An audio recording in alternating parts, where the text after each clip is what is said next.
Iya, selamat buka puasa pemirsa yang ada di rumah ini. Semoga puasanya hari ini diterima oleh Allah Subhanahu wa taala. Amin. Pakai apa nih buka puasa di rumahnya nih? Nah, kalau Ayu buka puasa pakai apa? Teh manis, yang manis-manis pastinya ya. Yang manis-manis. Nah, kalau aku buka puasanya nih pakai bensu drink. Segernya bikin senyum. Ada 4 varian rasa nih Ayu nih. Ada jambu, ada apel, ada mangga, ada leci juga.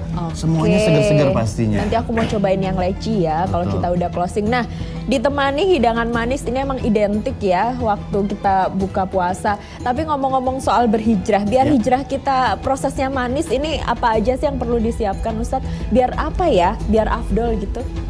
Ya, yang pertama dipersiapkan keimanannya yang bagus. Gimana? Lalu kemudian keilmuannya juga yang bagus. Lalu setelah kita mempersiapkan keimanan dan keilmuannya, lalu kemudian kita istiqomahkan, kita azamkan diri kita dengan sungguh-sungguh untuk berhijrah, melakukan dari hal-hal yang kurang baik menjadi yang lebih baik. Seperti itu, meninggalkan perkara-perkara yang kurang baik menuju kepada perkara-perkara yang lebih baik. Baik, ini apa aja pesannya untuk anak-anak zaman now ini, anak-anak milenial gitu ya? Iya, betul Ketika sekarang lagi musim hijrah dan berhijrah, yang belum berhijrah maupun yang sudah berhijrah. Pesan-pesannya? Pesan-pesannya ada satu hadis Rasulullah Shallallahu Alaihi Wasallam yang diriwayatkan oleh muttafaq alaih Bukhari dan Muslim. Apa di situ kata baginda Rasulullah Shallallahu Alaihi Wasallam, al muhajir man hajaro, kata Rasulullah Shallallahu Alaihi Wasallam, al muhajir man hajaro, seorang orang yang berhijrah itu ialah orang-orang yang meninggalkan manahallahu anhu, apa-apa yang telah dilarang oleh Allah Subhanahu wa taala darinya. Jadi bagi kita semua yang hendak melakukan hijrah, bukan hanya diucapkan secara majazi saja.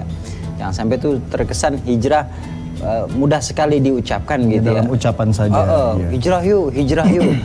Sehingga timbul ada rumah hijrah apa segala macam. Bukan berarti itu nggak bagus. Itu bagus, memfasilitasi, menjembatani bagi orang-orang yang hendak ingin berubah dirinya menjadi lebih baik. Tapi eksistensinya ialah jangan sampai hijrah itu hanya di batasan ucapan saja dan niat saja, tapi tidak diaplikasikan. Setiap niat harus dibarengi dengan perbuatan. Nah, ini yang kadang nggak gampang ya Miki, Ustadz juga niatnya udah pengen hijrah, tapi kadang perbuatan kita masih ada aja yang nggak sinkron.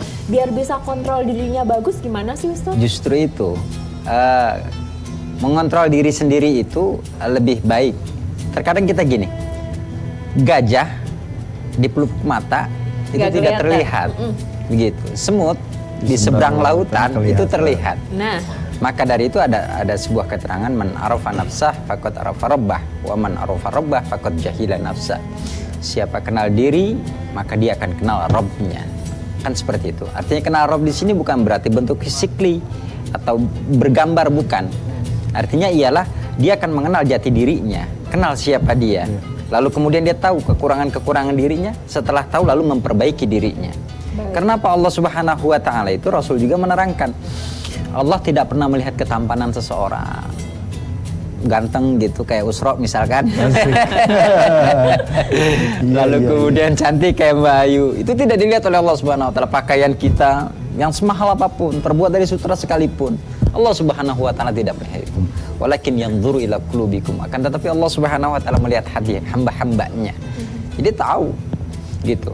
Maka CCTV Allah 24 jam, tidak pernah error, tidak pernah rusak. Beda dengan CCTV buatan manusia yang terkadang menurut manusia bagus ternyata rusak. Seperti itu. Tinggal halnya ketika kita sudah mengazamkan diri kita untuk berhijrah, dasari keimanan yang bagus, ilmu yang bagus, lalu istiqomah, berjalan terus. Setelah kita mendapatkan jalan yang terbaik, jalan yang lurus, jalan yang diridhai Allah Subhanahu wa taala, pegang itu sampai akhir hayat kita datang. Baik, artinya hijrah yang penting itu bukan dilihat orang, tapi hijrah benar-benar dari hati gitu ya Miki. Terima kasih Ustadz Usra sudah bergabung bersama kita. Semoga lain kali kita ketemu ya insya Allah. Nah pemirsa, inilah akhir dari diskusi kita. Dan besok tentu saja insya Allah kita akan kembali hadir dalam Risalah Ramadan. Insya Allah berkah bermanfaat dan masih ada kuis geprek bensu ya. Dan pastinya geprek bensu bagi berkah juga akan kembali bagi-bagi rezeki Rp500.000 untuk masing-masing 2 orang pemenang besok hari. Iya, jadi besok pastikan Anda nonton jam 5 sampai jam 6 sore. Akhirnya Ustadz Usra, Miki, Ayu Ardani pamit. Wassalamualaikum warahmatullahi wabarakatuh.